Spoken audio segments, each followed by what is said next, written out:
Salam, hər vaxtınız xeyirli olsun. Python'dan ilk başlayanlar üçün izahlar vermək qərarına gəldim. Gəlin vaxt itirmədən elə ikinci sualdan başlayaq. Aha.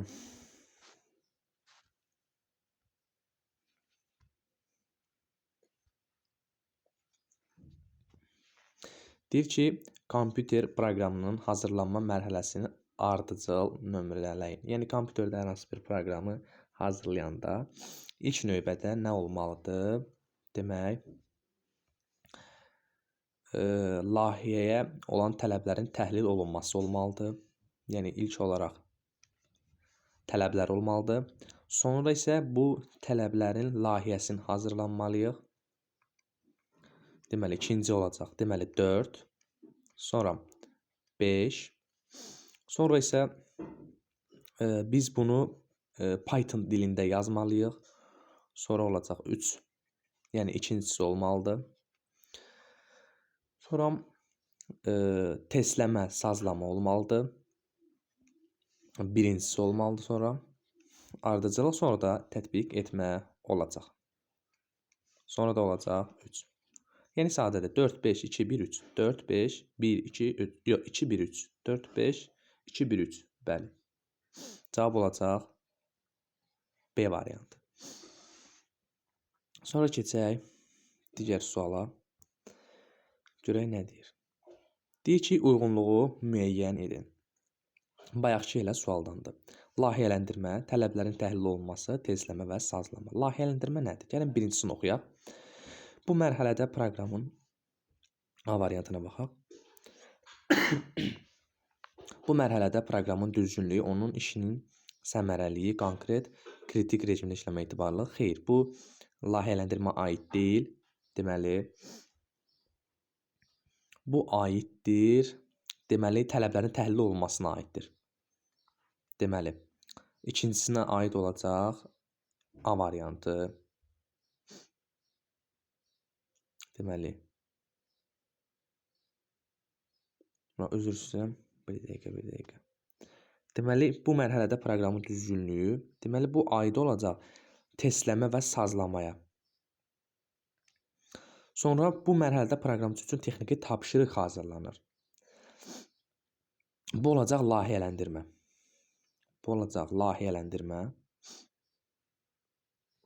B variantı. Sonra isə bu mərhələdə proqramın təyinatı dəqiqləşdirilir və sonda da nə olur? Tələblərin təhlil olunması. Olur C variantı. 1B, 2C, 3A. Deməli, 1B, 2C, 3A. Cavab olacaq A variantı. Sonra dördüncü sualda görək burada nə deyir. Proqramlaşdırma dilində məsələnin proqramın yaradılması mərhələsinin ardıcıllığını müəyyən edin. Bu da elə bayaqki kimidir. İlk növbədə tələblərin təhlil olunması olmalıdır. 2.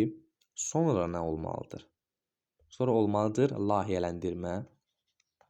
Sonra olmalıdır deməli kodlaşdırma, yəni onu Python dilində yazmalıyıq. Bayaqki kimidir. Sonra testləmə, sazlama olmalıdır. Sonra olmalıdır tətbiq etmə. Tətbiq etməliyik sonra onu kompüterdə. Sonra olacaq nə? Müşayiət. Dördüncüsü. Deməli 2, 1, 6, 3, 5, 4. Cavab olacaq B variantı. Sadədir, ona görə üzərindən keçirəm. Deyir ki, Python proqramlaşma dilində int tipi nəyi göstərir? Yəni int bir dəqiqə.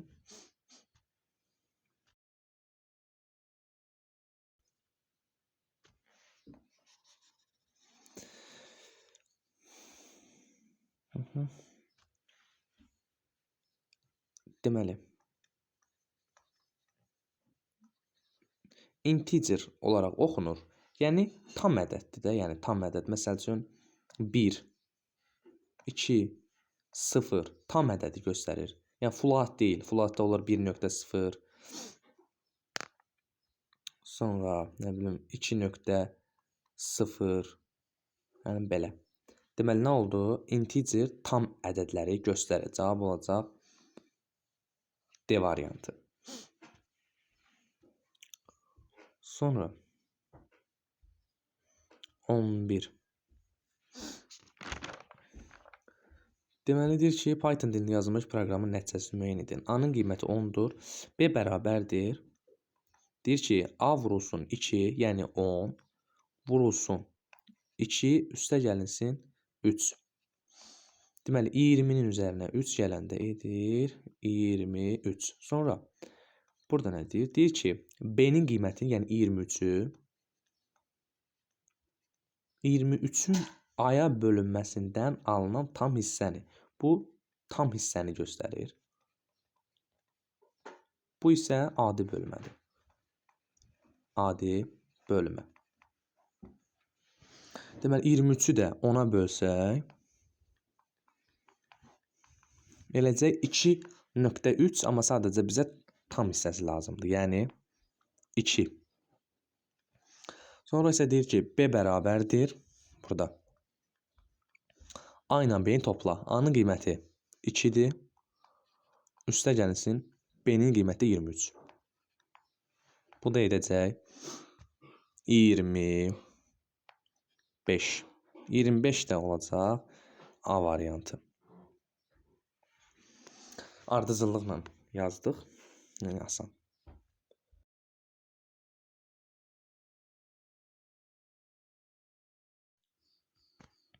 Deyir ki, proqramda dəyişən nəyə deyilir? Məsəl üçün yazırıq ki, A bərabərdir 10.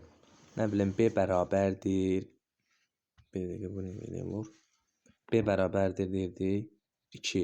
Və yaxud da x1 bərabərdir. Məsəl üçün deyirdik 5. Və yaxud da deyirdik ad bərabərdir. Məsələn 50. Burada A nədir, 10 nədir, B nədir, 2 nədir? A burada olur dəyişən, 10 olur dəyişənin aldığı qiymət. Bax burada da x1 olur dəyişən, 5 olur nə? Dəyişənin aldığı qiymət. Integer, float, yəni bunlardan yəni necə, yəni aidiyyatı yoxdur da, nə olursa olsun, amma yəni ilk olan birincisi nə olur? Dəyişən olur. Yəni dəyişən. Dəyişən də bunlara görə dəyişə bilir də. Məsəl üçün A bərabərdir. İlk aldığı qiymət 2-dir. Sonra deyir ki, B bərabərdir. A vurulsun 2, sonra deyir ki print, ya bir dəqiqə, A bərabərdir, A vurulsun 2, print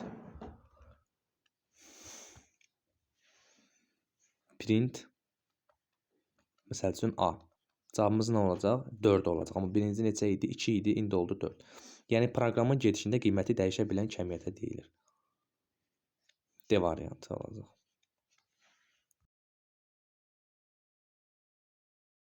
Sonra keçək başqa suala. Deyir ki, Python dilində yazılmış proqramın nəticəsini müəyyən edin. D bərabərdir 5 vurulsun. İndi bunu yazaq aşağıda. 5 vurulsun. 15 çıxılsın 7. Deməli, vurulsun. Olacaq 8. Sonra çıxılsın. Çıxılsın. 2 ulduz 3 yazıb. Yəni bu 2 üstü 3-dür. Yəni 8-dir. Çıxılsın 8. Sonra bunu mötərizədə alaq. Bölünsün 4, sonra çıxılsın 3. 5, 8, 40, 40-dan 8 çıxdım 32. 32 ardıcılıqla bölünsün 4, çıxılsın 3. Bərabərdir. 8 çıxılsın 3 edir 5. Yazıram 5. Aha, bu oldu D-nin qiyməti. Sonra da buradan deyir ki, Y bərabərdir. POV D çıxılsın 3. Yəni 5-dən 3 çıxırsan. 5-dən 3 çıxanda qalır 2. D-də D-nin ilk qaldığı qiymət 5-dir. Deməli, POV varsa qarşıda qüvvət. Yəni 2 üstü 5 demək. Bu 2-nin üzəri 5. Bu deyir 32 bərabərdir 32. POV varsa 32.0 olacaq. POV olsun və də adi bölmə olsun. Bunlardan nə olur? Float tipində. bizə proqram nəticəni göstərir. Cavab olacaq B variantı. Sonra keçək belə bir suala. Deyir ki, kompilyator nədir? Kompilyator özdə translyatorun növüdür. Translyator nədir yazıram? Translyator. Translyator iki hissədən ibarətdir. Birincisi nədir? İnterpretatordur. İnterpretator. İkincisi nədir? Kompilyatordur. Nədir? Kompilyator. Nəsə, interpretatorla, indi buradan soruşur ki, kompilyator nədir? Interpretator sətir-sətir maşın koduna çevirir proqramı. Amma bu isə bütövlükdə çevirir. Olacaq. Kompilyator isə deməli proqramı bütövlükdə oxuyur və maşın koduna çevirir. Cavab olacaq C variantı. Yəni C variantı bildiyimiz. Sonra deyir ki, Python proqramlaşdırıcıda hansı növ ədəd yoxdur? Uzun tam var, kompleks var, həqiqi var, tam var, uzun həqiqi yoxdur. Yəni bu da sadədir. Python proqramlaşdırma dilində deyir ki, bunu ifadə et. Deməli, bunu necə yazacağıq? Bunu biraz yaxınlaşdıraq.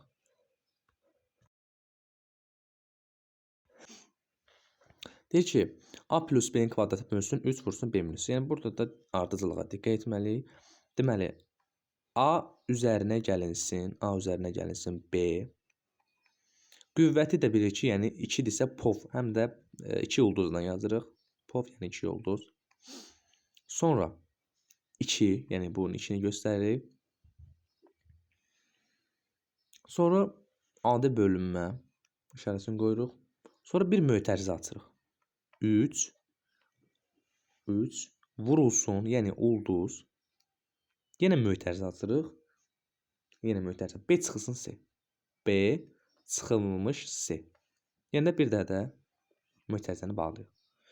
Yəni cavab olacaq D variantı. Cavab olacaq D variantı. Çünki burada mötərizəsiz yazılıb. Burada fərqli cavablar alınır. Məsələn, A variantında belə olurdu. Elə bir sanki A plus B-nin kvadratı bölünsün 3 olur. Sadəcə mötərizə qoymayıb deyənə olur. Məsələn, B minus C. Bax, bu cür olur. B minus C. Sadəcə amma bizdə ifadə başqa cürdür. Yəni, bu cürdür.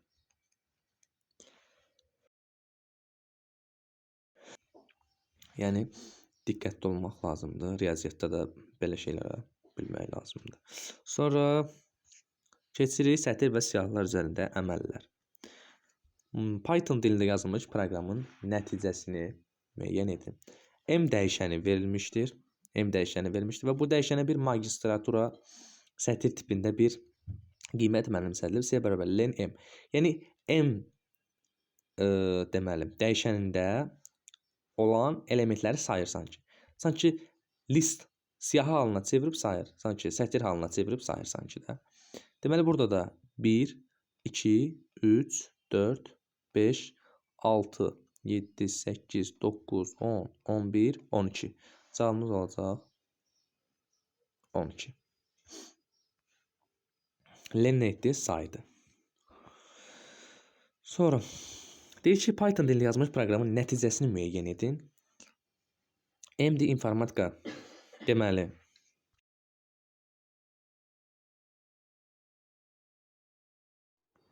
M dəyişəninə informatika qiyməti mənimsədilib. İndi bunu da tapacağıq. M belə bir şey verdikdə, yəni dəyişənin aldığı qiymətdə ilk birinci indeksi götürür. İndeksləmədə necə aparılır? Sıfırdan başlanır. Yəni 0, 1, 2, 3, 4, 5 və s. Bizə də birinci indeks lazımdır. Yəni N hərfi. Cavabımız olacaq B variantı. Bu cür tipdə bir çox sual salmışam. Python dilində yazılmış proqramın nəticəsini müəyyən edin. Yenə də informatikadır. Print 1, 4.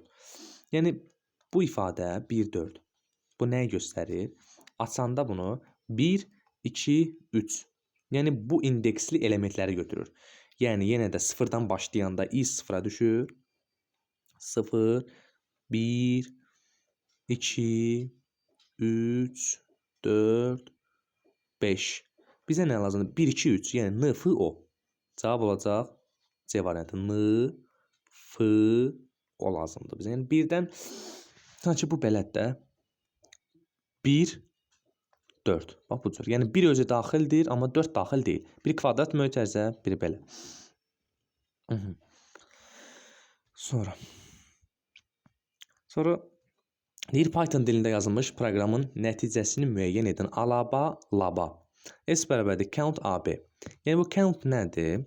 Buna baxaq. Sayır. Nəyi sayır amma? Burada AB-lər təkrarlanır, düzdür? AB, AB. Bu AB-lərin sayını istəyir bizdən. Yəni A dəyişənin aldığı qiymətdə təkrarlanan elementləri sayır. AB, AB 2 dənədir. Cavab olacaq B variantı. Python dilində yazılmış proqramın nəticəsini müəyyən edin. Yenə də alaba, alaba, print, find, AB 3, 8. Bu necədir? Yəni 3, 8 aralığında AB-nin indeksini istəyir. Yəni amma ilk, yəni A-nın indeksi. Bax burada bir AB var, bir də bir AB, amma 3, 8 arası 0, 1, 2, 3, 4, 5, 6, 7, 8 dənədir. Amma 3, 8 arası deməli 0, 1, 2, 3, yəni bu B-dan başlayır. Amma bizə A lazımdır. İlk A-nı. Onda buradan başlayacaq. A-lı A. Yəni A da olacaq neçə? 0, 1, 2, 3, 4, 5, 6. Cavab olacaq Y variantı. Yəni belədir. Yazdım bunu buradan. Aydın. Ala, ba, alaba, laba.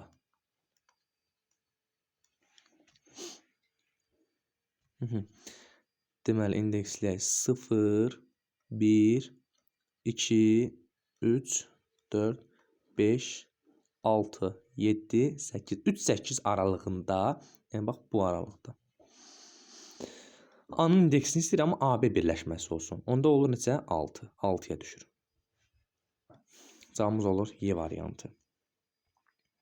Sonra deyil Python dilində yazılmış proqramın nəticəsini müəyyən edin. Yenə də alaba, alabadır və find AB. Qarşısına çıxan, məsələn burada bir AB var, burada da AB var, amma qarşısına çıxan ilk AB-nin indeksini istəyir. 0, 1, 2. Cavabımız olacaq B variantı. Bir dəqiqə. Bəli, oldu 2. Sonra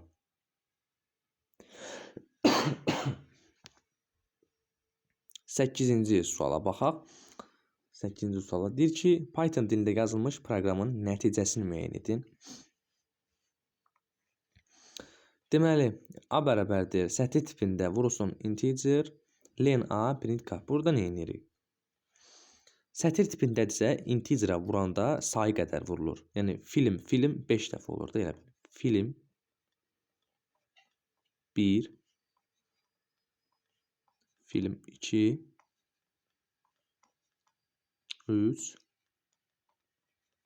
4, bu da olsun 5. Film A. Len A, yəni bunlar sayır. 1, 2, 3, 4, 5 dənəsə 20.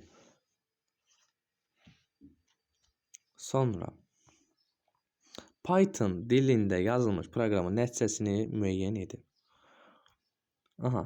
A bərabərdir. Yenə bu ifadə replace AB, AC. Yəni harda AB varsa AC ilə əvəzləyirlər. Deməli A-lı A, yəni bu AB olacaq AC. AC kimi əvəzlənəcək. AB, AC kimi əvəzlənəcək. Yəni alaca, laca. Alaca, laca. Sonra